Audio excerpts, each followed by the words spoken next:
ठीक है, हमारे साथ इस वक्त ब्रिगेडियर रिटायर्ड अहमद सईद मिन्हाज साहब ज्वाइन कर चुके हैं। बहुत शुक्रिया ब्रिगेडियर साहब डॉन न्यूज को वक्त देने के लिए। ब्रिगेडियर साहब बताइएगा, ये एक पेशा वराना ऑपरेशन होगा और इसमें जो है वो काफी हद तक एक एक्सपीरियंस्ड टीम चाहिए होगी, रिस्की ऑपरेशन है, क्या कहेंगे और इस हवाले से क्या ऑपरेशन अमल में लाया जा सकता है?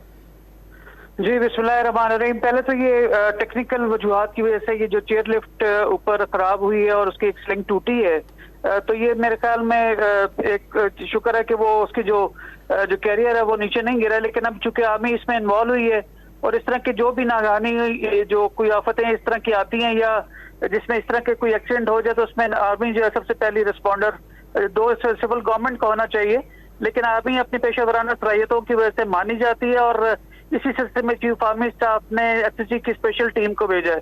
अब हेलीकॉप्टर्स का जो एक ही हाल है कि तकरीबन 1000 फुट के लगभग के ऊपर हवा में मोहल्लक है और उसमें कुछ स्टूडेंट्स और टीचर्स हैं, तो उस सिलसिले में आर्मी के एसएसजी जो है वो ट्रेंड है स्लिंग ऑपरेशन के लिए। स्लिंग से मुराद ये है कि हेलीकॉप्टर से वो लटक के नीचे आएंगे और एक एक जो स्टूडेंट है उसको या जो भी उसमें फंसे में जो तफरीह के लिए गए हुए थे उनको एक एक करके नीचे निकालेंगे। एक परेशानी की बात तो है, लेकिन इंशाल्लाह ताला हेलीकॉप्टर ने भी, जैसे कि आप अपनी स्क्रीन पर देख भी रहे हैं, उसने रिकॉनेसेंस कर ली है। तो एसएसजी के कोई भी एक सिपाही से लेकर ऑफिसर हर इस तरह के ऑपरेशन के लिए हम वक्त तैयार रहता है। जो चीज नाकाबिले यकीन होती है वो कर गुजरने के लिए हर वक्त वो मोटिवेटेड होते हैं। तो इंशाल्लाह ताला भी एक रिकॉनेसेंस हो चुकी है। अभी नेक्स्ट स्टेप जाकर उनको स्लिंग ऑपरेशन के जरिए इन जो फंसे हुए जो वहां पे तफरीह के लिए जो गए हुए थे उनको इंशाल्लाह रेस्क्यू करेंगे और मेरा नहीं ख्याल कि ये दिस विल टेक लॉन्ग और नेक्स्ट 15-20 हाफ एन आवर के अंदर तमाम लोगों को रेस्क्यू इंशाल्लाह कर लिया जाएगा। लेकिन ब्रिगेडियर साहब ये भी बताइएगा कि जो लोग हेलीकॉप्टर में सवार हैं उनकी जानिब से मजीद एक हेलीकॉप्टर भेजने के लिए इंतजामिया को मालूमात फराहम कर दी गई है, इस हवाले से क्या कहेंगे? ये ऑपरेशन एक हेलीकॉप्टर के जरिए मुमकिन हो सकेगा? मेरे ख्याल में इसको टाइम की शायद जो किल्लत है उसकी वजह से शायद उन्होंने नेक्स्ट हेली उसको मांगा हो या किसी टेक्निकल एक स्पेसिफिकेशन के लिए कोई इस तरह के इक्विपमेंट या गैजेट के लिए, तो शायद इसलिए उन्होंने मांगा। अदरवाइज मेरे ख्याल में इसको जल्द से जल्द इस ऑपरेशन को मुकम्मल कर लेना चाहिए। तो ब्रिगेडियर साहब ये भी बताइएगा, हेलीकॉप्टर में जो है वो आपने बताया कि एसएसजी कमांडोज जो है वो वहां आ सकते हैं, तो कितने अहलकार जो हैं वो हिस्सा ले सकते हैं इस ऑपरेशन को मुकम्मल करने के लिए? मेरे ख्याल में 2 एहलकार जो हैं वो इसमें ले सकते हैं अगर 2 हेलीकॉप्टर्स आ रहे हैं तो, लेकिन वो साइमल्टेनियसली ऑपरेशन नहीं करेंगे, एक रेस्क्यू करेगा और दूसरा उसके फॉलो अप में होगा।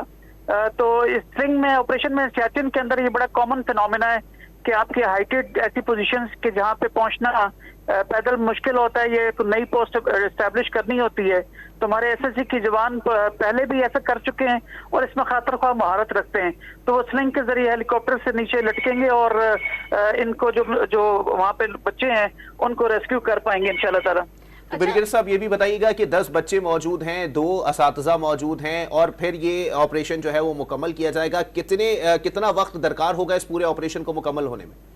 क्योंकि ये इतनी हाइट के ऊपर ये नहीं है उस लिहाज से कि जैसे कि सियाचिन का इलाका होता है, तो मेरे ख्याल में इसको अगर ऑपरेशन जब भी शुरू होता है जैसी स्लिंग्स वगैरह इनकी, क्योंकि अभी तो सिर्फ रिकॉनेसेंस की और वो इक्विपमेंट लेके पहुंचते ही होंगे, तो मेरे ख्याल में with in next 10 to 15 minutes इंशाल्लाह ताला ये ऑपरेशन मुकम्मल कर लिया जाएगा।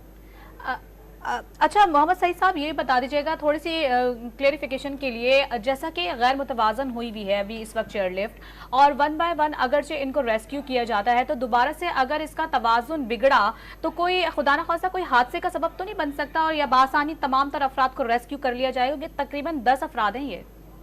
जी हाँ बिल्कुल, उसमें शायद उन्होंने कुछ इंस्ट्रक्शन भी सुनने में आ रहा है कि वहाँ पर माइक से इनको जो लाउड स्पीकर है उससे इंस्ट्रक्शन दिए हैं कि जिस तरफ से कुछ झुकाव हो रहा है इस लिफ्ट का तो उसके अपोजिट डायरेक्शन में बैठने को उनको बताया गया। तो वो इनिशियल प्रिकॉशंस तो अंदर बच्चों ने खुद भी ली हुई हैं और उनको इंतबाह भी किया गया है।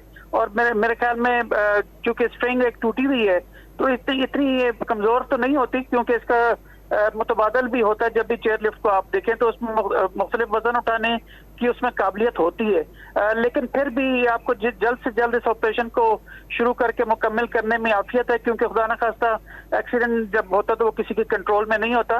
लेकिन चूंकि एसएसजी और फौज इसमें अब हिस्सा ले रही है तो मेरा नहीं ख्याल कि इसमें ज्यादा देर लगेगी कि आपके फंसे हुए मुसाफिरों को उससे निकाला जा सके।